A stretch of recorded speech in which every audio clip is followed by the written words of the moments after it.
guys, and welcome back to another episode of Next to Madison.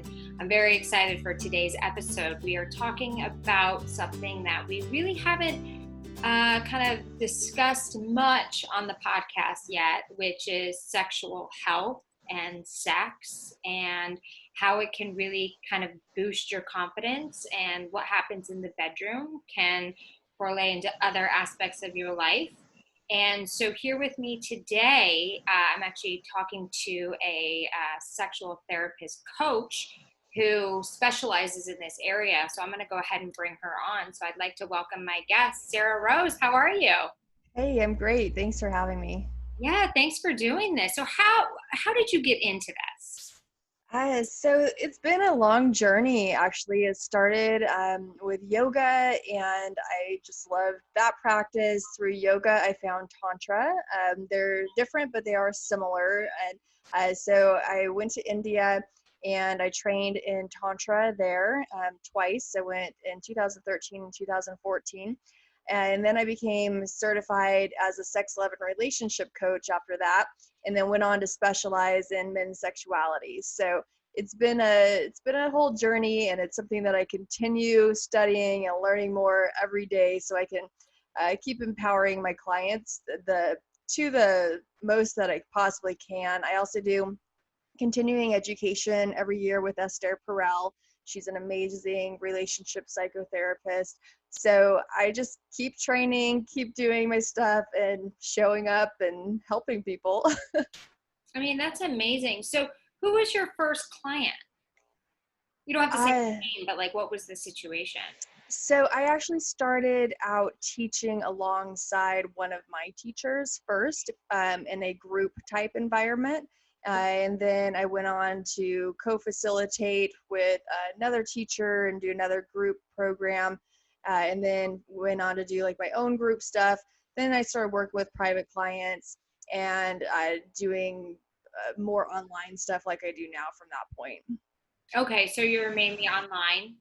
Yeah, now especially during COVID. I mean, from time to time now, I'll do in-person workshops, like a weekend workshop, not very often, maybe once a year. But most of everything that I do is online, yeah. So why do you feel that people come to you? What's kind of the common theme that you see when they say, okay, I need to bring in a tantric sex coach? Yeah, they realize that their sex life is important and it impacts all other areas of their lives. And if they're not like really showing up in the bedroom the way that they want to, the way that their partner desires for them to, it like brings them down. You know, imagine when you have amazing sex, like the next day at the office, you're just like, oh my God, yeah, I feel amazing, and you're on fire, or you like have this extra energy at the gym. But if it was really bad the night before, it's kind of like, all right, let's put my head down, get to work. You know, it's a different energy that comes from it.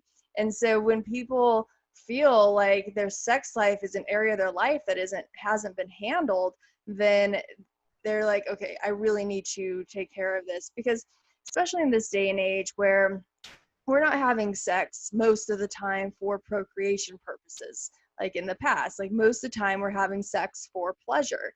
And if there's not pleasure happening, then what's the point of having sex? So people are trying to figure this out, because it's pretty new for humans. Like in the span of, our evolution, sex for pleasure is a really new thing. And so it helps to have somebody, a coach, that can actually show you how to do that. Interesting. And so do you feel that most of the people that come to you are married? It's a huge range. I've worked with guys that have never had sex before, people that are in relationship, or they're dating multiple people, they're in long-term monogamous relationships, just coming out of a divorce, like literally the whole range, everyone. Okay. And so what seems to be their common problem? Are they just saying, like, I don't have the confidence, I can't get my woman off, I feel insecure? Yeah, it's a lot of that. There's, especially with men, I mean, women have a lot of performance anxiety as well. It's different for men, but men really like the whole idea of performance is embedded into who they show up as in the bedroom.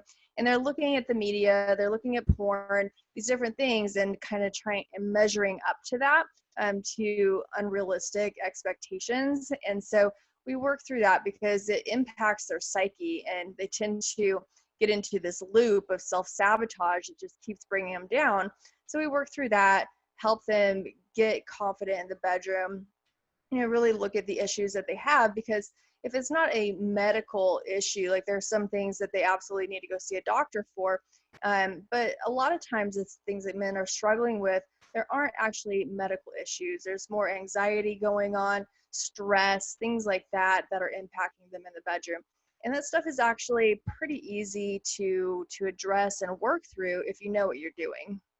Okay, so if when somebody comes to you and they have these issues, what's kind of an example of something you do to kind of help them maybe that evening? So we do a lot of work with the breath, uh, getting into the deeper layers of the subconscious and the primal brain. Like those areas of the brain are really what control us. And so if a man is just thinking like, oh, I want to be better in bed, I want to last longer, but he has limiting conditioning or self-sabotaging patterns in the deeper layers of his brain, then he's not going to be able to really accomplish what he wants to do. So by using things like breath work, we're able to get deeper to the layers of the brain where we can actually make change happen. And so techniques like that, also visualization is really big. Like you probably heard of athletes when they're like training for a big game, and they'll visualize making the shot or making the goal. And when you're fully experience something in five senses of reality, your brain doesn't actually differentiate if it's happened or not. And so like if it's reality or fantasy. And so if your brain believes that it's possible because you've done it in this visualization practice, then it's more likely to make it so it's possible in real physical reality as well. So those are a couple of the techniques that we use. Interesting. Okay, so it's like law of attraction, but for sex. It is. It's personal development that includes your sex life. Yeah. So they do these breathing exercises with you to kind of awaken those senses, and kind of go to that subconscious level. And then is there exercises they do when they are about to perform? Yes, so there's practices that we do as far as creating an identity, the identity of the man that they want to be in the bedroom. And sex magic is something that we use to help them really feel that and know that it's possible and true in their body. And so that's something that we work around, because we have so many subpersonalities, the inner child, all these different pieces of us that are alive inside. And if the inner child is showing up, for instance, when it's time to have sex, that's not the appropriate place for the inner child. Or, if you're like overweight at some point in your life, and like that person, that part of you that's still insecure from that is showing up, that's not the appropriate time and place. So working with these different identities, creating new and empowering ones, and like just building relationships with the different parts of ourselves. It's really about integration rather than the current culture that's typically shame driven. I'm broken, I need to be fixed, that type of thing. Instead, it's like, no, I'm whole, I'm perfect, and I love myself enough to do this work and to get myself to a place where I'm really excited and happy and feel like I'm thriving. I mean, that's amazing. So how long do you think this process takes for these men to kind of become this Trojan horse in the bed, as if that's the right terminology? And some guys, that is the right terminology. Like that's what they're really desiring. Other guys have, a different image of what it is to them to be thriving in the bedroom. And so like I just work with them wherever they're at, whatever it is that they're wanting to achieve. I have a group coaching program. It's a 6-month program. And some guys come in and within a week, they're really noticing a difference. What I tend to see though is like around the 3 to 4 month period is when they start to have real significant breakthroughs. And then by that 6-month point, they're just like totally different person, completely night and day. Like their confidence has gone off the charts. They're having incredible sex. There's no going back from that point. Like they've done it. I mean, and that's gotta roll over into so many other aspects of their life. Just being happier in their relationship, being happier in their job, probably making more money because they're more confident. Exactly. And they're just a more charismatic person. Like you said, the confidence, but also like the sexual magnetism is something that humans are just attracted to. And you don't have to be overtly sexual in order to have that, just kind of that like aura about you of sexuality. And it's something that people notice and they're drawn to, and more opportunities come your way if you carry yourself in this way that's just that has that tinge of sexual confidence to it.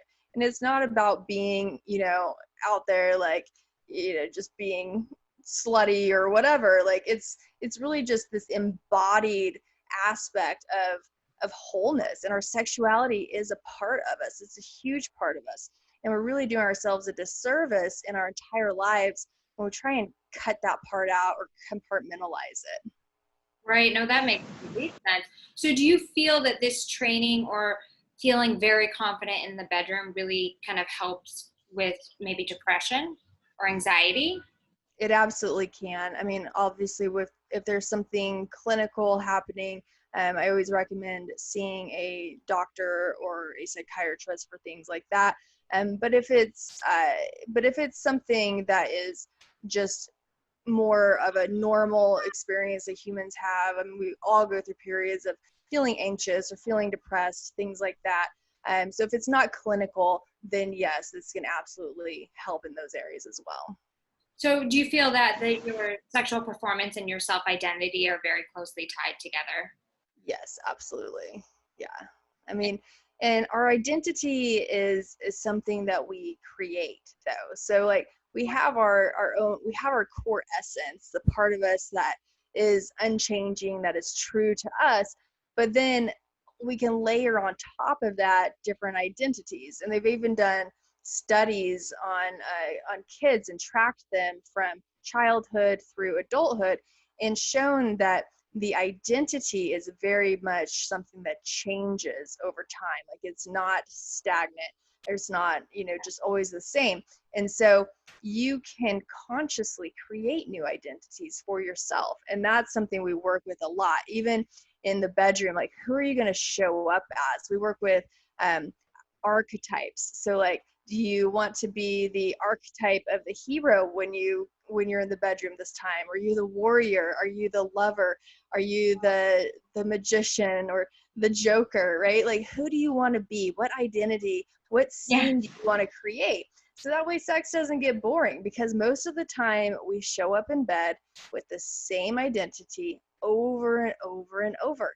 And people get tired, they get bored. This is why people in long-term relationships stop having sex. It's boring. Okay, so when it gets boring, it's kind of time to maybe do some breathing exercises and tap into kind of a new sexual identity in a way. Yeah, like, and just really learning how to have fun and how to play in the bedroom is really so important. Like, we take sex very seriously, and the more that you can just relax and enjoy and like get into the messiness of it, or the like all the stuff that I mean, humanity is messy, right? And we try and like make it this very um boxed in, looking a certain way type experience, and that shuts us down to the joy of the experience, like all of the expressions of humanity. And that's one of the things that I love about the tantric tradition, is that there are so many archetypes in the mythology that show like all the different aspects that we can experience as humans. just like the anger, the sadness, the bliss, the sexuality, the motherhood, the fatherhood, like all these different things, and really going into it fully and not trying to just like box ourselves in and limit ourselves to very small expressions. And that's what you see most of the time. I also work with people a lot that have sexual trauma, and we just live in a society where it's hard to find anyone that hasn't experienced some sort of sexual trauma, just even because of living in a sex negative society, a society that attacks us, attacks our sexuality. That creates chronic trauma in the body. And so it's not acute trauma as it would be in the instance of somebody being raped. That would be acute trauma. But chronic trauma is when you just constantly have these minor, small attacks over time that build up and get stored in the nervous system. So a lot of what I do is helping people release that from the nervous system so they can feel alive again. Because what trauma does is it makes you feel dead inside of your body. And you can see in so many people, their expressions are very frozen. And that freeze state is what ends up becoming depression. And so we work through that, and like it's amazing to see people that I work with that over time they just light up again. They're able to express themselves. No, that makes complete sense.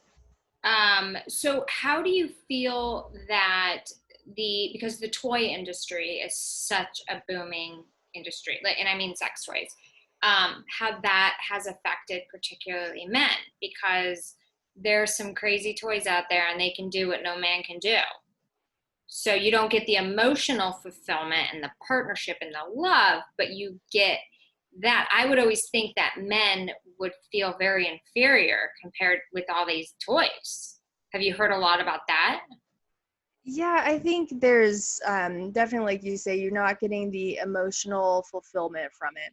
And that's a huge part of it. That's why we have sex, because you can masturbate on your own. You don't have to have a partner to Right. have to get off. But why do we still do it? Why do we still crave it? Like, why do all these dating apps exist for people just to try and find that someone?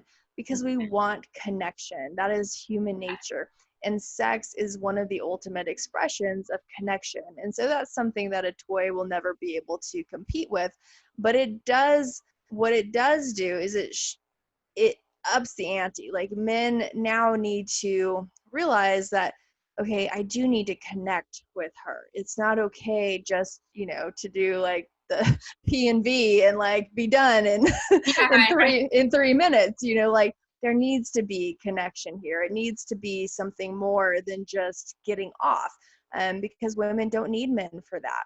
And so that is one of the great things about Tantra, is that it helps create such amazing connection between two people, deep, deep intimacy, a space of being able to surrender and trust each other.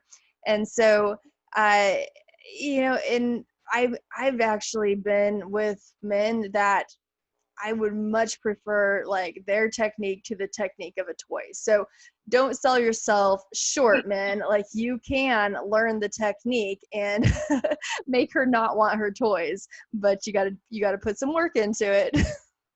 Right. So do you kind of coach them through different positions that will help fulfill their partner? I do have a couple of trainings that are more position and technique based. It's not the majority of what I do. I have some colleagues that I work with that that's really what their expertise is in. And so I collaborate with them. So it's kind of a joint effort to really create whole, full sexual mastery in all aspects of the sexual experience. Right. And so when it comes to like marriage and kind of preventing a partner from straying, how important do you think sex is to that equation? Oh, it's hugely important. I mean, that's one of the main reasons that people go outside of the marriage or marriages end, because people are not satisfied in the bedroom. And it's both. It can be men being unsatisfied or women being unsatisfied. But it's an aspect of our lives that absolutely has to be taken seriously in order to thrive in relationship. I mean, this is the new paradigm of relationship. We're not in the 50s anymore. We're not in the 1800s anymore. Like, we're post-sexual revolution, and women have a huge say in what's going on in the bedroom now. And thankfully they do, because most of the time women show up to have sex and they don't get what they showed up for. One of my colleagues, the way he puts it is, women show up for dinner and they don't get fed. Like, they leave without ever eating there's no meal served to them. And so, like, thinking of it and that with that type of reality, that type of analogy is like pretty sobering, actually. And it is what happens a lot of the time. And so men that I work with are the ones that are really like, okay, I'm serious about a woman's pleasure. And what's so amazing too is a lot of guys that I work with end up finding their own pleasure because of the societal shift that we've had, which is now focused on a woman's pleasure, which is good. We absolutely need that, because clearly, like everything I've just said, women haven't been getting their pleasure. Men have now often shifted their focus solely to the woman's pleasure, and they're very goal oriented, very focused on, okay, did she come, how many orgasms does she have, that type of thing. And they're missing the journey, they're missing the moment to moment, they're missing the pleasure that's just in the whole experience of it. And when I work with men and they start to slow down and they start to feel the pleasure in the moment to moment, they realize that there's so much there for them as well. Like, their orgasms can expand. Guys that I work with, they typically learn how to have orgasms without ejaculating, so that way they can have multiple orgasms. Like, they can keep having orgasm after orgasm during sex without having to stop because they ejaculated. Yeah. Can you go a little more into that? Yeah, so that's a tantric practice that's very common for men that practice tantra. And so ejaculation is actually separate from orgasm. Orgasm typically occurs slightly before ejaculation, and men have evolved for them to happen so close together as an incentive to ejaculate, because if we're just here for procreation and survival, then ejaculation is very important, and the amazing sensation of orgasm incentivizes them towards ejaculation. So, but they're actually two different things. And so with different... Wow, I didn't know that. Yeah, with different tantric practices, men can separate the two so they can have orgasms. And then whenever they're ready to ejaculate, then they can. But if they choose not to, then they don't. And they're still able to have the orgasmic experience, which is nice, because a lot of the time for guys, like, they just get that one orgasm at the end and then sex has to stop. Whereas for women, you can have orgasms throughout sex and keep going. So men get to have that opportunity also. So is that through like a breathing exercise, a mental, like, how are they able, because I'm sure a lot of men listening to this are going, huh? How do I do this? Yeah, so I have a training. It's called Sex Stallion Training. It's a 7-week program that's all online, pre-recorded audio and video that guides them through the whole process.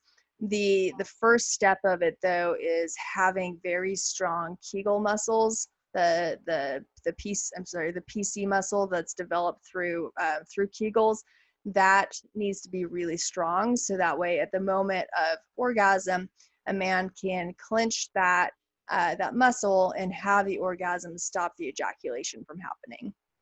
And so what kind of exercises do they do to make this muscle stronger?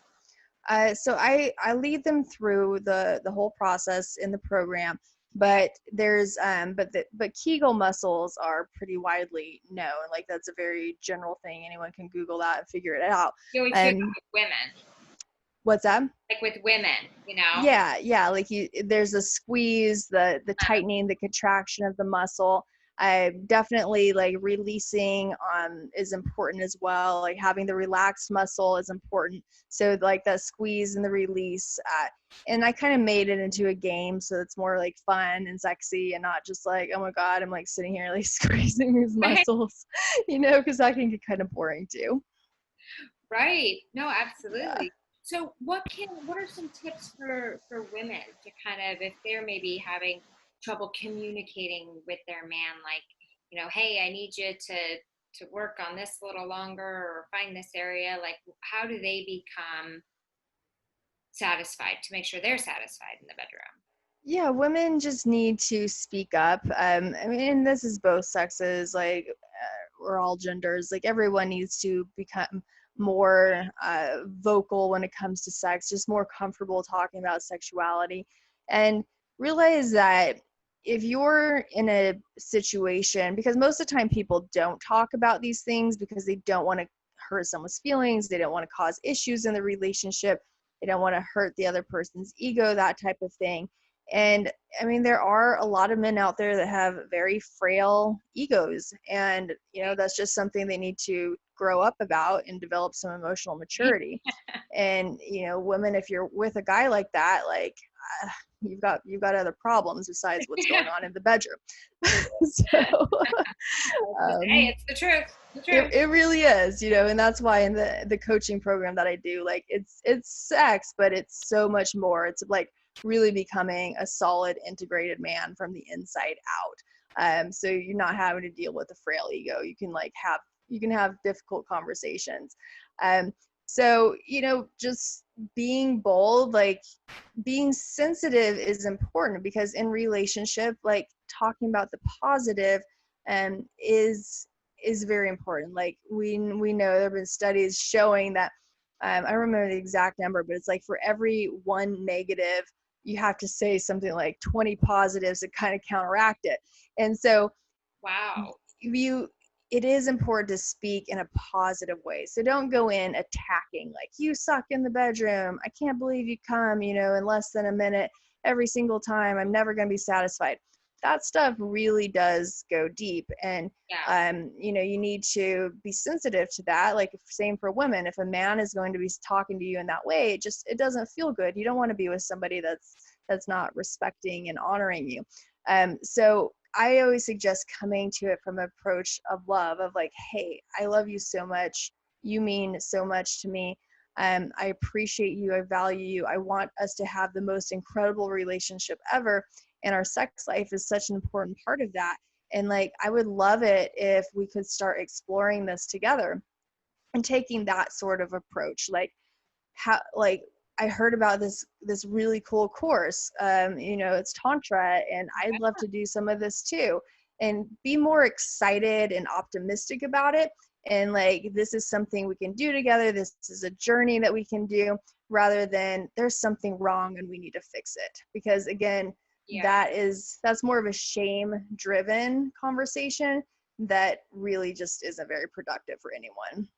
Right. No, that all makes sense. How do you feel that porn has negatively or positively impacted individuals or couples? So porn definitely has its place in society, and there's studies that show like that societies that have access to porn, access to sex workers, actually have reduced violence towards women.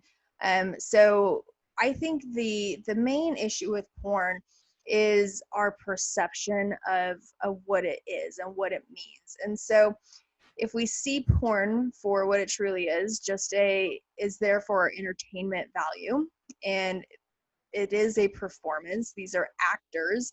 There's cuts. There's, all these props and millions of dollars being poured into making this performance look a certain way, Right. rather than expecting this to be something that happens in your own sex life.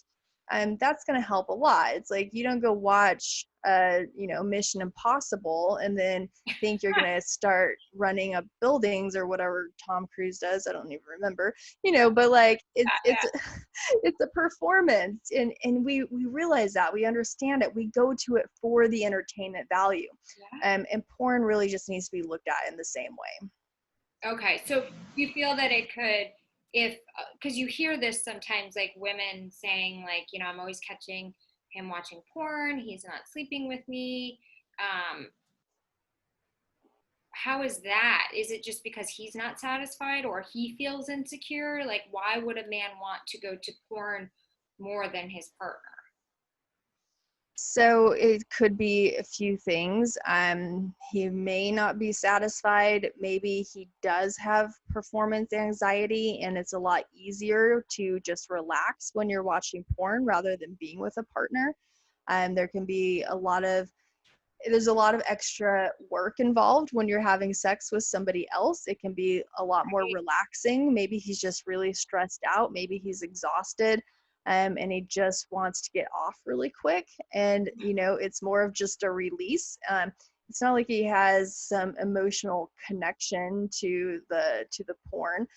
Typically guys are just like, I'm tired, I just want to get off. And it's really not anything more than that.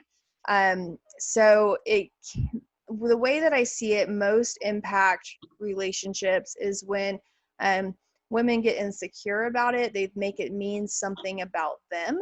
And having that conversation with your partner is helpful. Like, and most guys are going to say, like, it really isn't about you. It's just, it's something. And I mean, I find that most guys still do want to have sex with their partner as well. So it's not either or. And having a solo masturbation practice, like a solo sex practice when you're in relationship, is okay, because we shouldn't be reliant on our partner to be our everything all the time. And especially if people have different sex drives, or somebody wants sex at one time and the other person doesn't. Like, we're not these robots that you can just turn on and be like, okay, well, I want you, or like, I want sex the same time you want sex all the time. And so it's really healthy to be able to know how to satisfy yourself even when you're in relationship. And I encourage that for women as well, to have their own masturbation time. It's just a different experience, and it's not that it's better, it's just different, and that's okay. It's healthy. So the one thing typically though with porn, which is really more around masturbation than porn, is guys, when they're masturbating, they often do like what we call the death grip on their penis, where it's just like really hard, really fast. And they're training their body to experience sex in that way. And so it can make it more difficult when they're having sex with a partner to slow down, to be able to even ejaculate when they're with a partner, because the vagina isn't going to be as tight as like their hand is when they're masturbating, if they're like doing it in a really hard, fast way. So, and also like what you're training your brain in to experience sex is going to impact you. So I often recommend to men, if they're watching porn, that it be less than 50% of the time that they're having a sexual experience. So out of 10 times, 5 or less should be with porn. And then the other should be like with their partner or on their own without porn. Interesting. Okay. And so let's talk about, like, we're kind of in the middle of the whole COVID thing. Nobody knows when it's fully going away. We're still, our social lives have been limited a lot, and you see a lot of couples are filing for divorce now. What are some things that if somebody's listening, just saying, I'm at my breaking point, like, what can they do to kind of save what they have, and how can the quarantine or the whole, less of a social life going out, how can that benefit people? Yes, so with that, it's really important to get to the foundations of the relationship, and that's where most problems occur with anything. If you don't have a solid foundation, if there are cracks there, you've got to deal with those. And so in this time where we do have some extra time on our hands, where we don't have as many distractions as we typically do, it's a great opportunity to spend more time in communication. Like, I have great communication practices that I give to couples to do, so that way they can learn how to communicate and listen to each other effectively. And that is really where it starts. That is where intimacy is built, is in communication. If you Right. can't talk to each other, how are you going to have a relationship? You Yeah. see these people that have been together for 30 years, they're sharing a home, they're sharing a family, they're sharing a bed, but they're strangers. There's this huge wall between them, and that is suffering. I mean, you want to talk about suffering? That's suffering. People think like, oh well, I wouldn't want to get divorced because I don't want to do that to my kids or my finances or whatever. But it's like, because they don't want to cause suffering, right? But they're already in huge amounts of suffering. And so starting with the basics, like, this isn't the time to go try out a new BDSM course together or something like that. Like, get Right. back get back to the basics.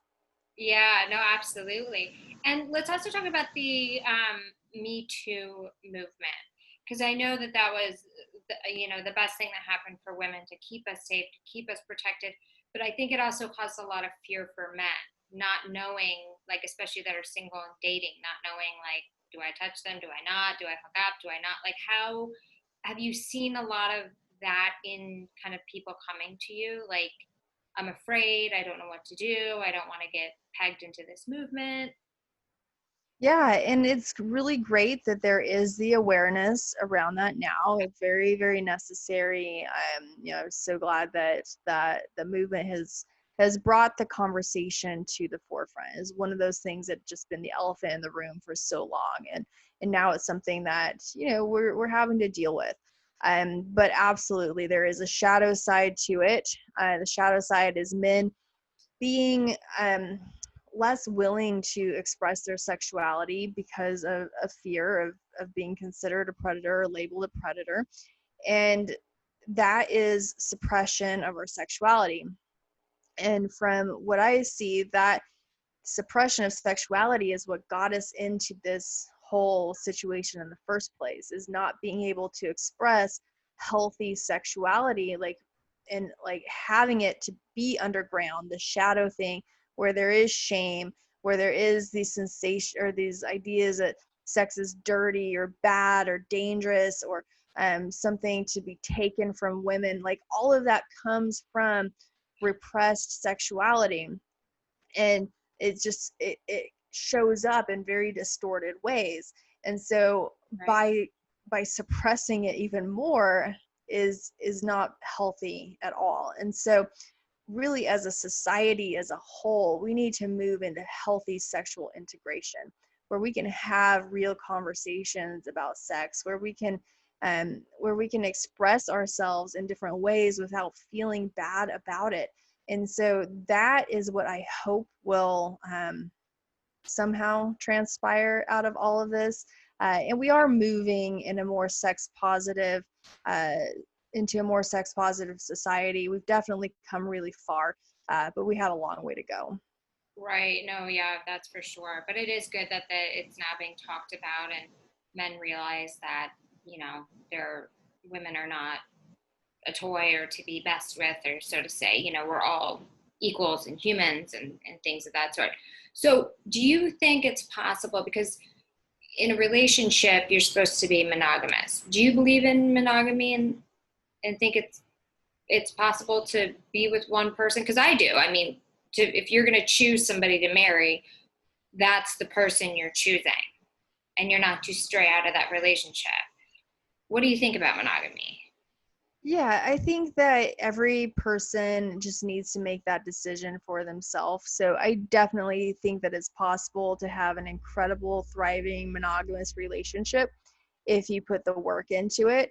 I think people that choose things like polyamory or open relationships, they can also have amazing relationships. All relationships are going to have struggles, and those struggles will just change a bit based on the relationship dynamic that you choose. Uh-huh. So it's either way, you're going to have to put work into it. You're going to put some Right. effort into it. But it's possible. I like to look at a relationship as a child. You're like bringing this entity into the world, this new creation that you have together. And if you don't nurture it, if you don't feed this child, if you don't take care of it all the time, it's going to die. And the same will happen with your relationship. Your relationship will die if you don't take care of it. Okay, so what are some tips for people that are listening that can make sure they're taking care of their relationship? Because we get so busy in our day-to-day lives that before we know it, we wake up, 5 years has passed, and our relationship's over. Yeah, And and what happened? So and what are that's steps what they can take? happens. Yeah. So what are things they can do starting right after they listen to this to make sure they're nurturing their relationship? Well, I would say look at their lives. What do they value, right? So for me, I am always having a coach in my life for areas of my life that I value. The parts of my life that are most important, I'm paying top dollar to have the best train me. So I do Brazilian jiu-jitsu, and Wow. like I'll find the top coach. I'll go to my group classes, I'll pay for private lessons because that is important to me.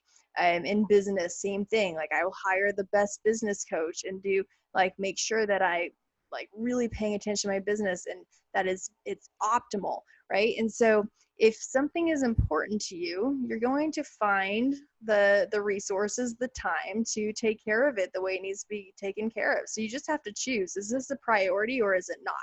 And it's really as simple as that. I do recommend having some sort of coach though, that even if you're working with a coach like once a month, just like as a check-in for your relationship and some new ideas and inspiration, and like that can be really helpful, and it can really help people just stay on track with it. And Yeah. even having like the coach will give you practices to do together, communication exercises, different breath techniques, things like that. So that's interesting because I think most people in relationships, they don't work with a coach or a therapist or any of that until the problems are so they can't resolve them on their own. And sometimes it's a little too late at that point. So you think it's actually something that is healthy to do for couples to have a coach that Oh they yeah. meet with once a month and they make sure that they're kind of checking those boxes. I mean, I think that's a great idea. I never would have even thought about that. Absolutely. If I suggest it as soon as you get into a relationship with somebody and you are at the point of, okay, this is a relationship and we're going to move forward together. So wherever that is, if it's maybe even just the 3 to 4 month period, if you're like, okay, yeah, this is somebody that I'm wanting to invest time with, like, let's do this. Let's go deep. If we're going to do it, let's do it right. So, how would you? I feel like most people would feel awkward going to somebody, you're still in your honeymoon phase in 3 to 4 months, and saying, hey, do you want to do this fun thing where we go to a relationship coach to kind of help us make sure that we're having the best relationship we can possibly have? I feel a lot of people would have difficulty having that conversation, but maybe they're with the wrong person if that's the case. I don't know. Yeah, and again, it's just emotional maturity around all this stuff. We live in a society where there is suffering in relationship, there's suffering in love, there is suffering in sex. And do you want something different? You're going to have to make that choice. Exactly. And that's always the thing too. It's like if you're scared to have a conversation with your partner, you have to start looking and maybe think maybe that's not the right partner because you shouldn't be afraid to kind of open up yourself to them. So I want to also talk about fetishes because people have these fetishes. Some are very weird. Do they ever come to you and say, hey, like I need to get rid of this fetish, or I need to accept my wife or my boyfriend or girlfriend's fetish? Like, how do you kind of deal with those? thing? Yes, so fetishes are typically something in association that has happened at one point in a person's sexual development. Often fetishes are developed during like the one of the first times that a person has had sex or some sort of sexual experience, and those associations stay with them. So what we know about associations is that you can create new associations. Sometimes people have fetishes and they are happy with their fetishes. They don't have a problem with them. And, as long as they're not hurting somebody else, then I don't see any issue with them having their fetishes if they are happy and their life is okay with that. Oh, really? Other people, they don't want to have these fetishes. Like they want to be able to have different types of sex and experiences. And so we just work to create new associations. Pendulation is something that was developed by Dr. Peter Levine, who's amazing when it comes to helping people with any type of PTSD, trauma.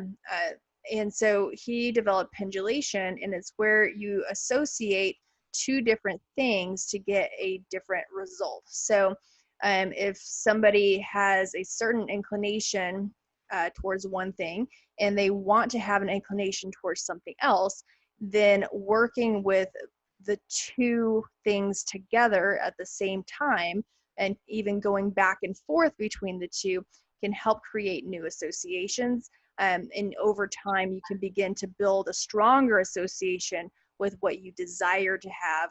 And maybe that original fetish may never go away, but it won't have to be as strong and as present. You can choose which one you want, which one you act on. Oh, okay. And what was the doctor's name again? Peter Levine. Peter Levine. Okay, gotcha. Yeah, because the one fetish that you hear a lot about on the internet, but I never understood it, was the foot fetish. I'm like, ew. Like, I don't want anyone's feet near me. But yeah, but some people have, I mean, I have friends that have nice feet, like apparently really nice feet, and they get paid money to send pictures of their feet, or men will request pictures of their feet. And I'm like, is this an alternate reality that we're in? Like, what is this? Like, where do you think that foot fetish comes from? That I actually don't know. I don't know where the foot fetish specifically comes from. So bizarre, but like you think about it, and I have friends that kind of run, sex podcasts, and they talk about it a lot, or they'll go to the AVNs, and there'll be people that want to take pictures of their feet, and I never understood it. And it was like, what the heck? Like, but hey, everybody's into their own thing, teach their own, right? Right, exactly. I mean, it sounds like, guys are happy they're getting feet pics and the women are making some money off of it, so win-win.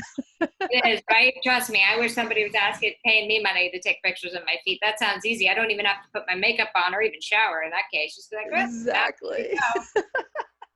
So I want to wrap up with sex appeal on both sides, because you were saying earlier that, your sex appeal is important and radiates into all areas of your life, and, creates more confidence, creates more opportunities.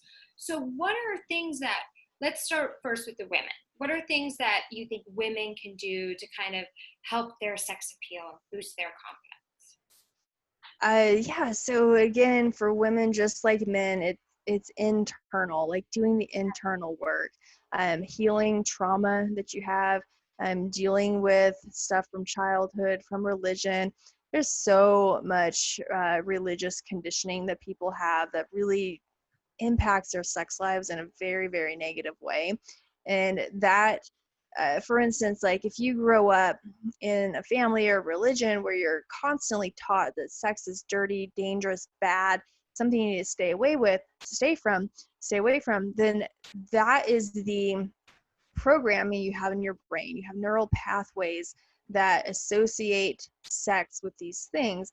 And so we often see women being attracted to the bad boy, right? Because Yeah. he symbolizes danger. And if sex is dangerous and this bad boy is dangerous and sex with him is dangerous, then women can get turned on there. but they will have a hard time being turned on by a partner that is loving and kind and there for them.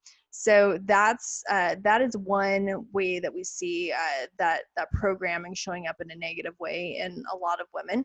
And also, it's if you are suddenly in a situation where your whole life don't have sex is bad, whatever, and then all of a sudden you're with somebody and now it's supposed to flip. Now you're supposed to be madly, passionately in love with this person, and it's supposed to be amazing, and you're supposed to just want sex all the time.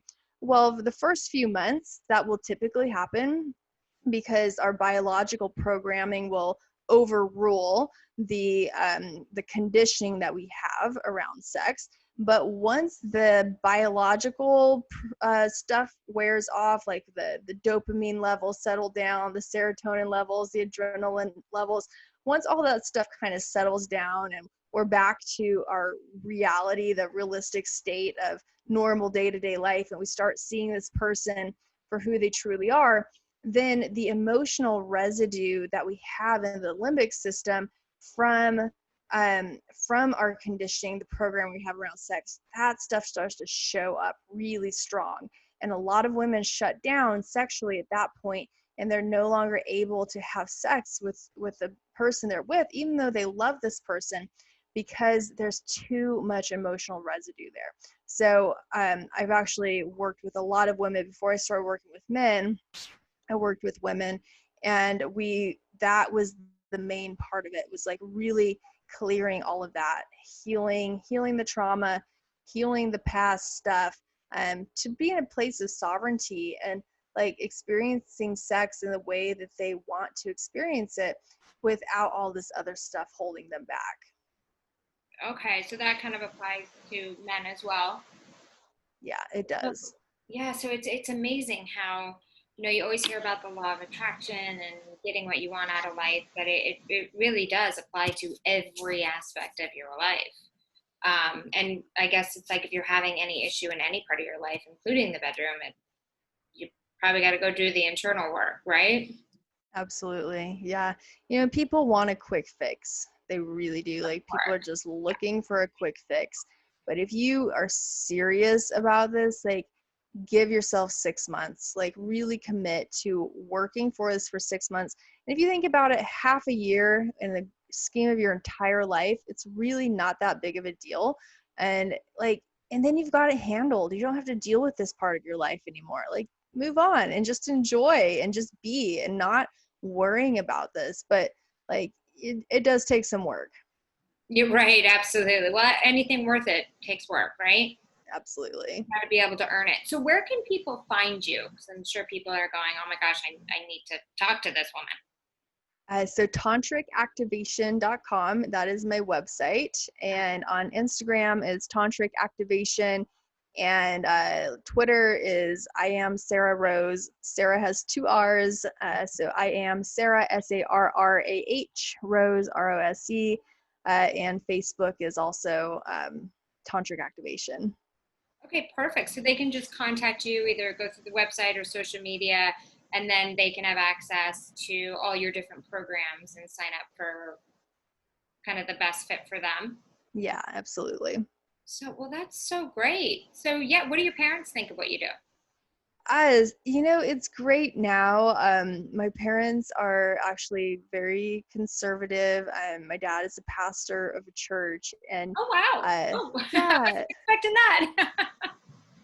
And so I think that this was all very different for them. But my parents are very wonderful, loving people, and just love me regardless. And they seem to have come to a place now of really seeing how I help people, and yeah, so it's good. Oh, well, that's great. I know I had to ask that because I was like, I wonder how she told her parents what she did. Blah, blah, blah. I don't even let my parents come to some of my comedy shows because I'm like, no, you can't hear this. You can't hear this. But they're all, I think once we hit a certain age in our lives, they're like, yeah, we know you're human too. We just don't want to hear about it. Right. Yeah, exactly. Sarah, thank you so much for sitting down and sharing these amazing tips and tricks with us, and really kind of talking about an area that really isn't explored too much. It is in certain aspects, but people really kind of shy away from it and don't want to talk about it. So thank you for kind of opening my eyes and opening everybody else's eyes to these different things that they can do to kind of help themselves and their lives. And for you listening at home or in your car or at the gym or wherever you may be, thanks for listening to another episode of Next to Madison. And we'll see you guys next time to find out who's next. Hi, your host, Madison Malloy here. I just wanted to remind you guys to please follow the show on social media at Next to Madison. And if you have any questions or suggestions for the show, or you feel that you would be a great guest on the show and would love to be considered, please feel free to email me at nexttomadison@gmail.com. Don't forget to subscribe to the show on all podcast platforms. And I thank you again for listening.